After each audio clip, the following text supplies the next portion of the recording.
ഇന്ന് ചെയ്യാൻ പോകുന്നത് ഒരു ചിക്കൻ കുർമയാണ്.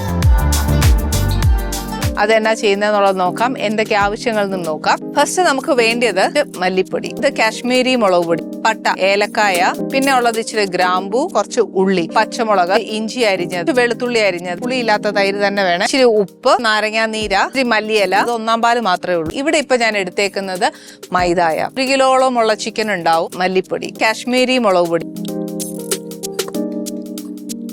റിഫൈൻഡ് ഓയിൽ ഒഴിക്കാം, പട്ട ഒരു കഷ്ണം, ഏലക്കായ, ഇച്ചിരി ഗ്രാമ്പൂ, കുറച്ച് ഉള്ളി. ഒത്തിരി മൊരിഞ്ഞില്ല, എന്നാ മൊരിഞ്ഞു. അപ്പൊ ഇനി ഇതിനകത്ത് ഇടണ്ട, ഇതങ്ങ് കോരി മാറ്റണം. ഇഞ്ചി, വെളുത്തുള്ളി, പച്ചമുളക്, കലക്കി വെച്ച പൊടി ഇതിനകത്തോട്ട് ചേർക്കാൻ പോവാം. നമ്മുടെ തൈര് കുറച്ച് ചേർക്കണം.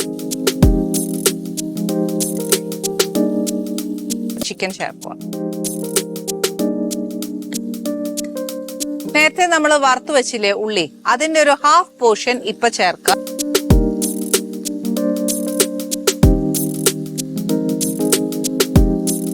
ഒരു ഇച്ചിരി ഉപ്പ്, ഒരു 1/2 തേങ്ങാപ്പാല്. മൈദ ചേർക്കാനുള്ള തേങ്ങാപ്പാല് ഞാൻ വെച്ചേച്ച് ബാക്കി മാത്രമേ ഇപ്പൊ ചേർക്കുന്നുള്ളൂ. വാങ്ങാറാവുമ്പോ കുറച്ച് മൈദയും കൂടെ ചേർത്ത് ഒന്ന് കുറുക്കി എടുക്കുക, അത്രേ മാത്രമേ ഉള്ളൂ.